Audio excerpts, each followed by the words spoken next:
Hello guys, it's me Karthik. Hope you guys are doing really good. So here I have one put mapping here and this is my response. So what this put mapping is doing is it is trying to update the information of the student. Okay, and if the student information is not available by ID, it is trying to create a new student. And for us, it is giving us this response, which is nothing but a student information. Okay, so what we are going to do is we are going to, with the help of RestClient, we are going to perform the put mapping. So here we, in our previous videos, what we did is with the help of RestClient, we have did the post call, get call and delete call, right? Now we are going to do the put call. Okay, so let's get started here. I hope you guys have know this project.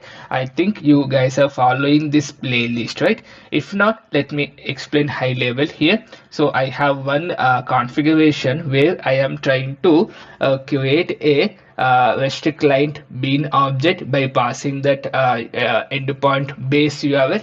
Then I have a student controller where I am trying to fetch the student, add the student, delete a student. Here we are going to update the student in near future as well. Okay, now I have a service where I am performing the actual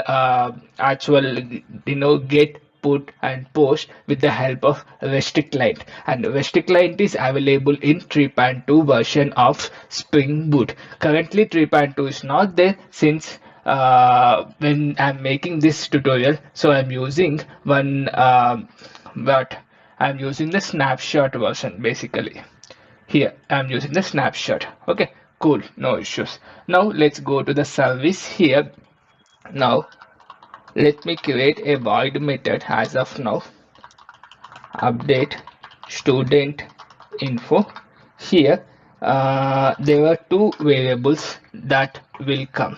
First one is long id. I will tell you from where it will come. Okay, let me tell you that directly. Okay, so here this is a path variable that we are going to pass, and this is a student information. Okay, this student information we have it as part of one bean here called student info. This will come as a body, right, from the API. Okay, so that will go to the parameters as well. Okay, so long id. Another one is student info as a nothing but info. Okay, or else I'll take student info.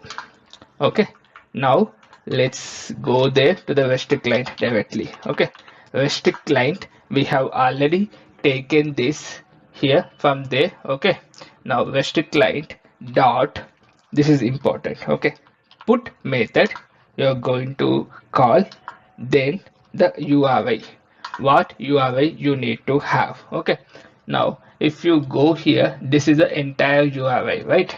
So let me copy and paste it over here as of now. From this entire URI, this one I have set as part of the configuration itself as a base URI. Okay, let me show you that this is a base URI we have already set, right? Cool. Now I don't need to set that part, so I can set till here.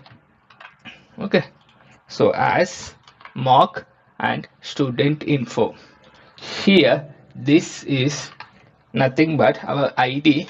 This needs to be dynamic, so I am calling this from my, I'm setting this from my parameters. Okay, now we need to pass on the body as well, right? This body I am passing here from the again a parameters. Then once we form both of them, we need to do the retrieve operation so that it will going to hit that API. Okay, then here we have two. If you see here, two entity some parameterized, these are the overloaded methods, and bodiless entity. Our API is returning the body, right? So that is cool, and this is nothing but our student info only. This one only, right? ID, name, address and hobby. Yes, so what I am going to use here is nothing but to entity of student info dot class. Okay, now what is the student to entity is returning? To entity is returning us response entity, right? So let's create a new variable for that. Introduce a new variable here called this. So this is nothing but student entity. So whatever the API is returning, we are returning back that. So simply return the student entity. Okay, if you have some business operations you are going to do, in my case I don't have, so I'm simply returning that student entity. Okay, one sec. Student entity, let's keep this entire thing, or else you can simply call get body as well, not a big deal, anything, it works fine. Okay, let's keep it like this. Now we have prepared our update method. Now we need to call it, right? So I am creating one endpoint here from our REST controller. Simply use update, sorry, simply use put mapping here, put mapping, and let me keep value as update student info. Okay, then public, we know it is student info. Okay, update student info method I am creating here by passing path parameter or the path variable as id, which is nothing but our long type, and here request body will be, so that from our request body we are going to edit. This is nothing but request body, we are going to not edit, we are going to give the updated student information, right? So request body is of student info, so that is nothing but student info. Okay, now once we have this, we simply need to hook our service class. Service class is here. Okay, student service. So simply hook that method here, update student information by passing id and student info. Okay, now this is returning the student info, right? So simply call return statement here, that should be sufficient. Now let's run this application so that we are going to see whether it's working fine or not. Okay, now my application is running at port called 9013. So I have a port 9013. Now I need to set up my endpoint properly, right? So what I need to do is go to the controller, update student info. One sec, I need to call something like this here, id. I think this should be good. Let me revert. Okay, this is my endpoint. So this is nothing but my endpoint id. I need to have it, right? So how do I get id? You must be knowing it.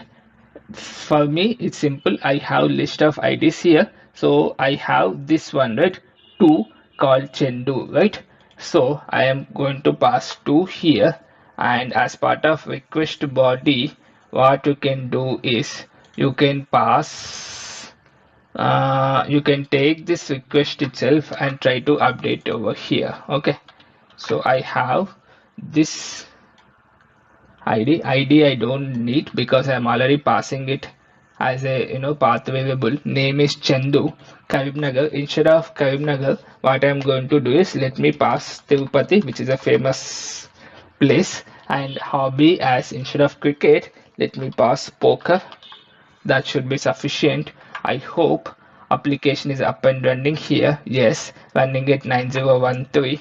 Now this should be put mapping, and this should be good to go. Yeah, now you could see we have changed that information, right? And we got that response as well. Now if I hit other one where we are getting list of IDs, this should be modified to Tirupati. Yep, Nice. And if that ID is not available, okay, let me keep something like 20, and let me keep that Tirupati to some other place called Chennai. This should create a new record in the table. But for us, it's simple response. We don't care whether it's getting created or not. Here, since I have the other endpoint hosted here, so I'm simply checking. Okay, now you could see 4 Chendu Chennai got created. Yep, this is how our RestClient put will work. I hope this tutorial is useful for you guys. If you found it useful, please do like, share and subscribe to my channel.